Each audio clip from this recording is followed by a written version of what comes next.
सभी छोटे बड़े श्रोताओं को सुनीता भटनागर का प्यार भरा नमस्कार। ऑडियो स्टोरीज के हमारे चैनल कहानी जगत में आप सभी का स्वागत है। हिंदी कहानियों की श्रृंखला में आइए आज सुनते हैं जयनंदन जी द्वारा रचित कहानी सिले हुए ऊंट। वेसल में 1600 डिग्री सेंटीग्रेड तापक्रम पर पिघला हुआ इस्पात था, जिसे प्लेटफॉर्म के नीचे स्टील ट्रांसफर कार पर रखे लैडल में टैपिंग किया जा रहा था। ठीक इसी वक्त ओवरहेड क्रेन के ऊपर से कोई वर्कर ज्वालामुखी से भी तप्त लैडल में धम से गिर पड़ा। कौन था वह अभागा? पूरे शॉप में अफरा तफरी मच गई। विभाग के काफी लोग जुट आए, लेकिन कोई कुछ नहीं कर सकता था, क्योंकि सभी जानते थे कि वह आदमी गिरते ही ठोस से द्रव में बदलना शुरू हो गया होगा। उस बाल्टी से छिटक कर एक बूंद भी अगर जिस्म पर पड़ जाए तो गोली लगने से भी बुरा घाव बन जाता है, और यहाँ तो भरे लैडल में ही वह बदनसीब गिर पड़ा।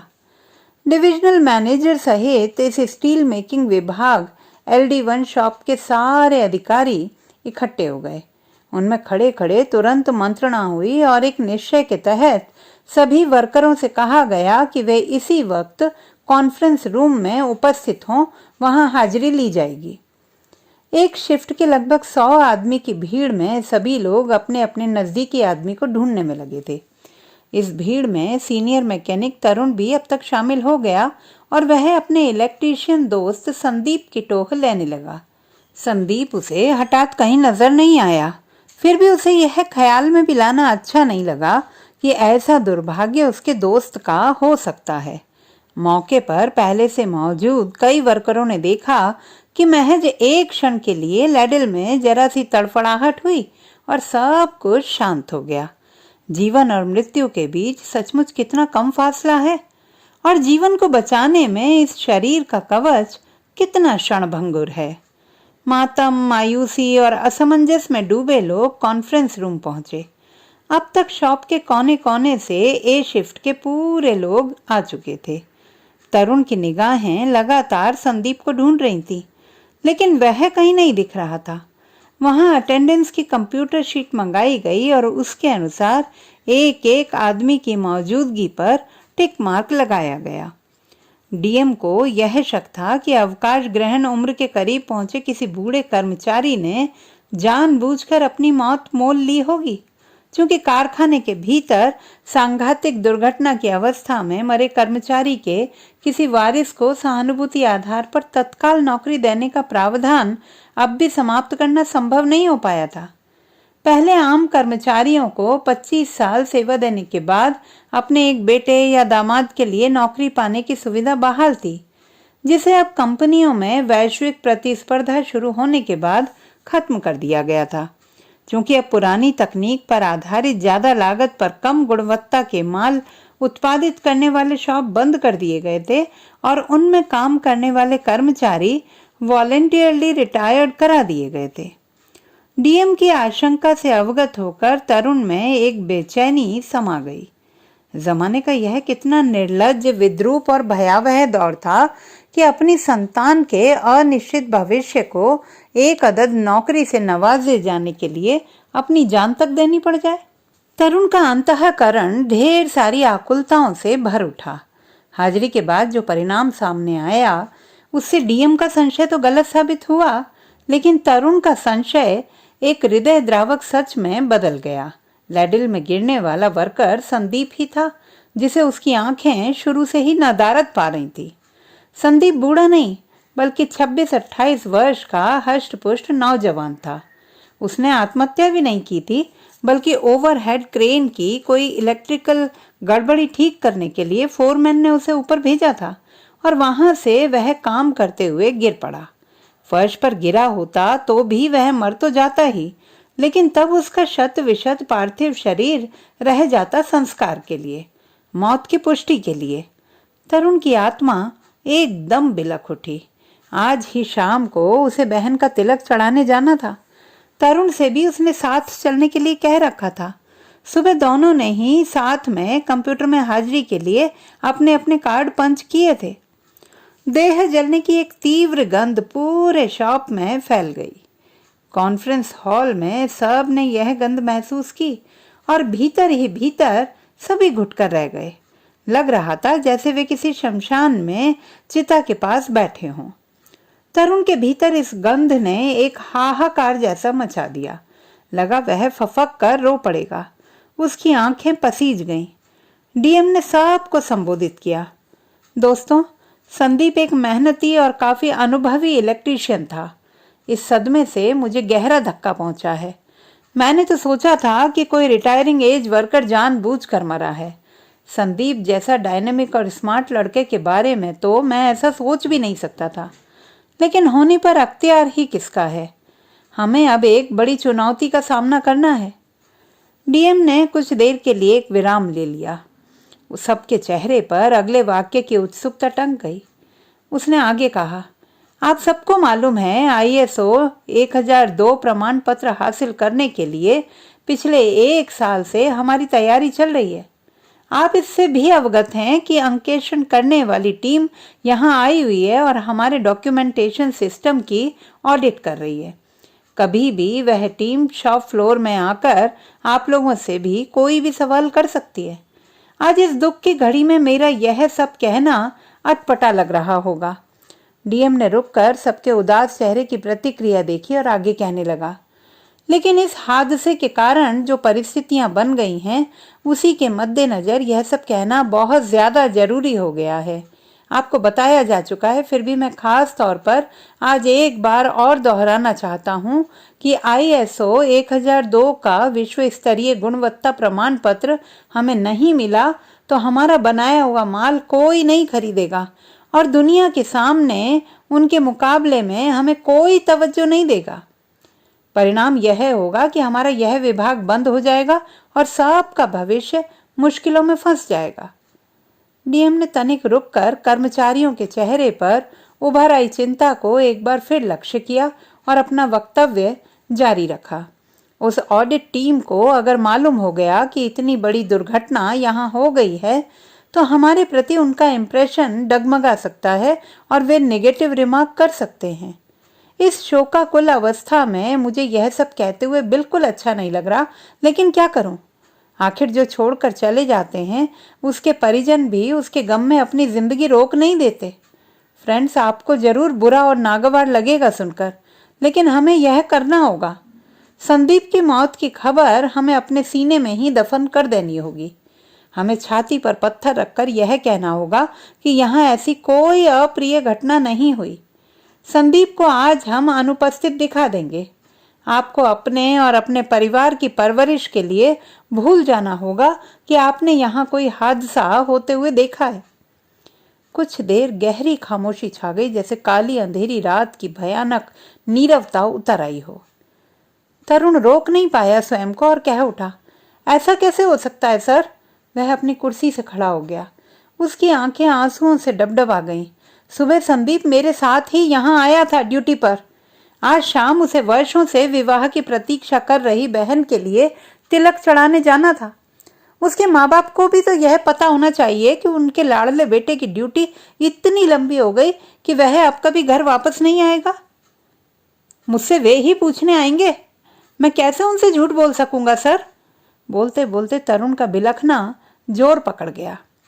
डिविजनल मैनेजर ने हमदर्दी जताकर सांत्वना देने का ढोंग करते हुए तरुण को एक ऑफिसर के साथ अपने चैम्बर में भिजवा दिया। अफसोस की मुद्रा में देखते हुए उसने फिर कहा, मैं तरुण की भावना समझ सकता हूँ, लेकिन हमें इस मौके पर प्रैक्टिकल होना ही पड़ेगा। मैं नहीं समझता कि उसके परिवार के 4-5 जनों को संतुष्ट करने के लिए यहाँ काम करने वाले 400 आदमी को जोखिम उठाना चाहिए। इसलिए यह मेरा अंतिम फैसला है कि आप में से किसी के मुंह से भी, किसी के भी सामने यह नहीं निकलना चाहिए कि आपने यहाँ कोई दुर्घटना देखी है। इसी में सबकी खैर है। ठीक है, अब आप लोग जा सकते हैं। जब सभी वहां से चलने लगे तो ऐसा लगा कि हर एक के माथे पर धर्म संकट का एक पहाड़ लद गया है, जिसे बहुत दूर तक और देर तक ढोना आसान नहीं है।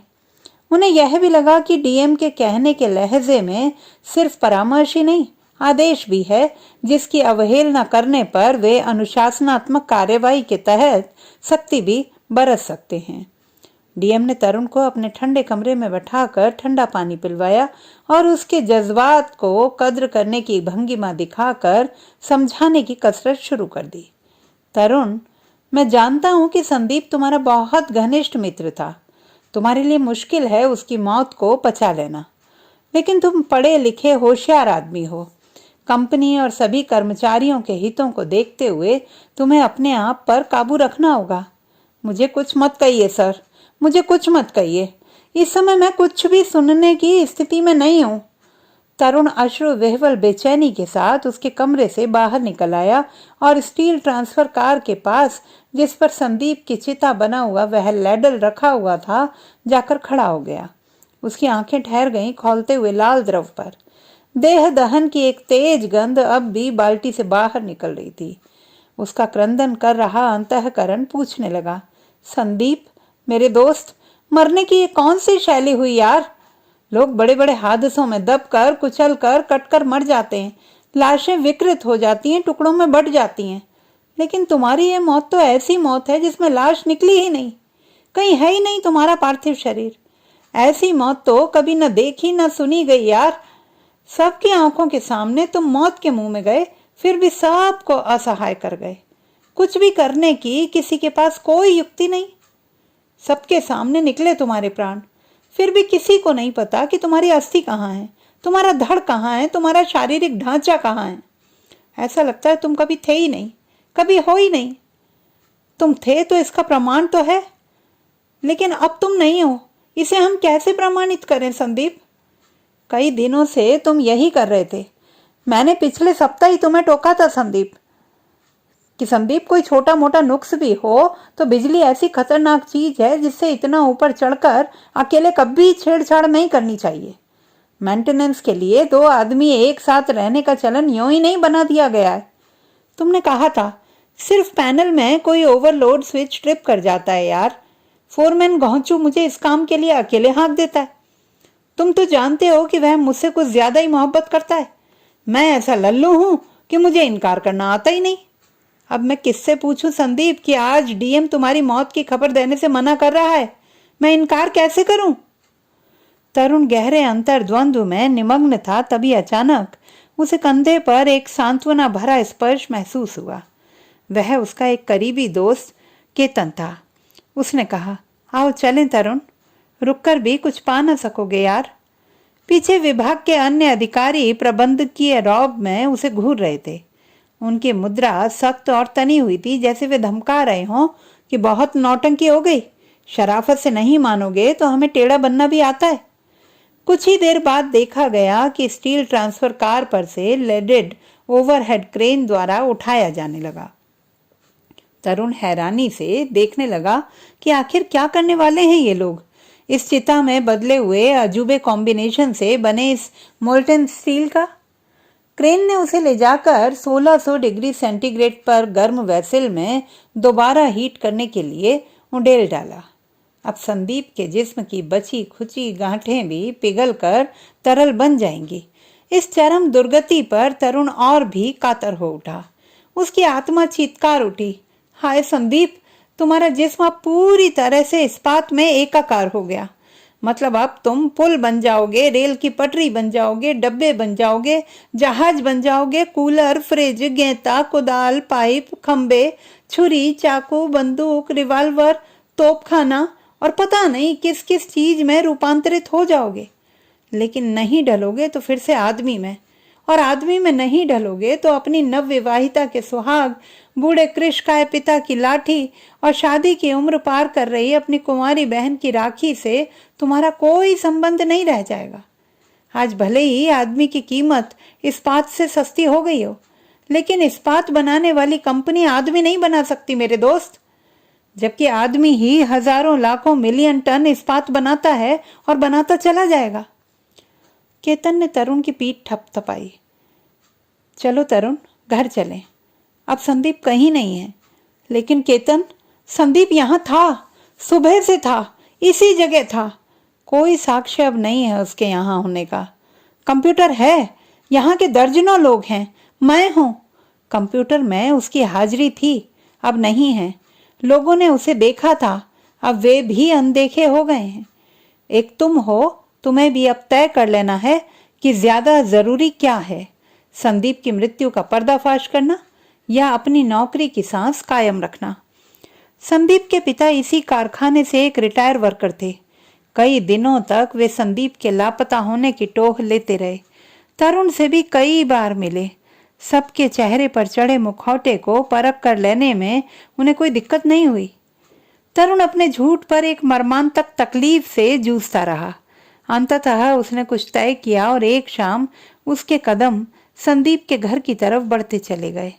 रास्ते में ही संदीप के पिता मिल गए, एक मातम से घिरे हुए, हताश, उदास। तरुण ने कहा, मैं आपके ही घर जा रहा था।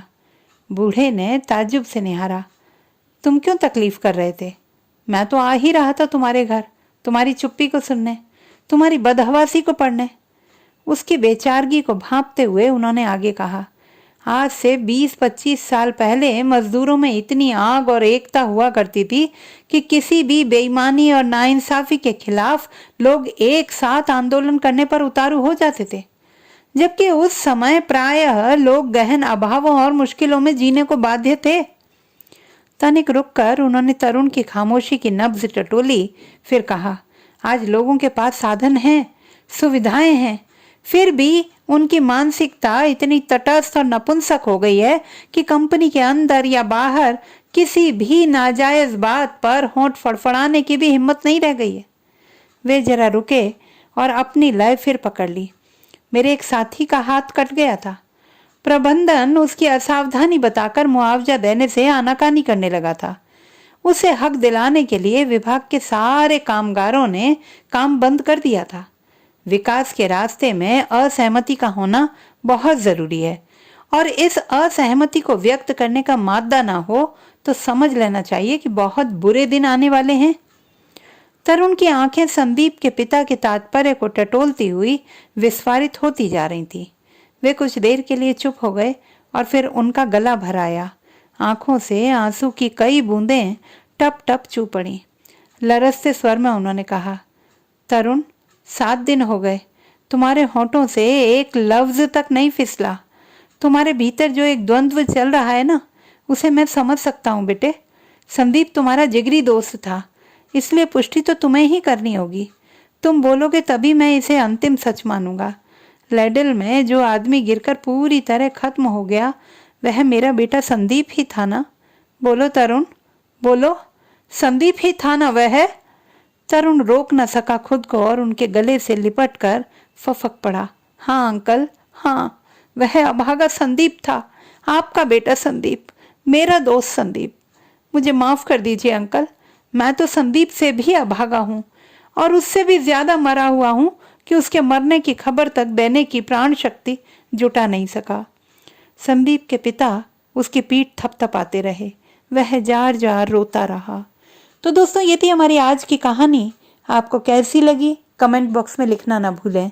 चैनल को सब्सक्राइब करें, लाइक करें और मित्रों के साथ शेयर करें।